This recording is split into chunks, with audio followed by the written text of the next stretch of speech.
Well, hey everyone, my name is Dr. David Alper, and I'm here with the latest segment of FootNotes from theweightofmyheart.org. And today we're going to talk about a simple thing with feet, corns and calluses. Why are we talking about corns and calluses? Certainly not something you want to bring up at the dinner table. Well, the reason is that corns and calluses in and of themselves are not something to really be concerned about. They certainly should be addressed because they could be painful.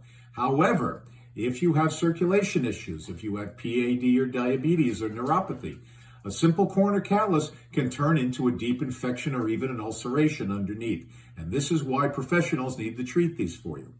So corns simply form on the toes and calluses form on the bottoms of the feet. It's the only difference between them.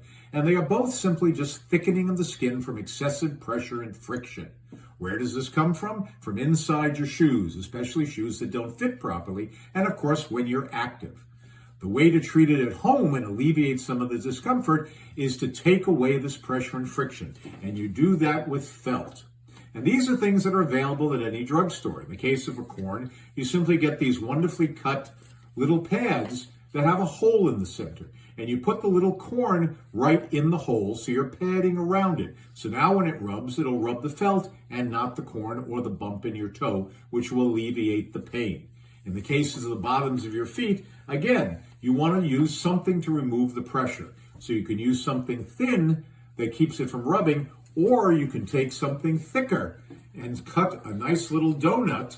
And in that way, once again, just like the corn pad, you're going to be taking the pressure and friction off of it. Less pressure, less friction, and you're not going to have any discomfort.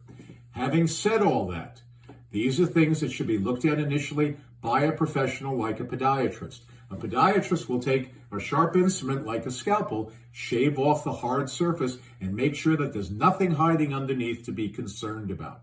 This is not something you should be doing. Even if you don't have vascular compromise, taking something like a knife or a scalpel to your skin is just not a safe thing to do.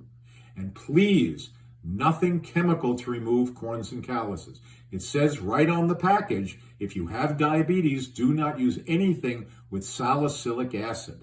Well, if it's not good for people with diabetes, why would it be good for you without diabetes? The best way to remove these things is with a doctor, and the best way to alleviate pain and discomfort is with padding.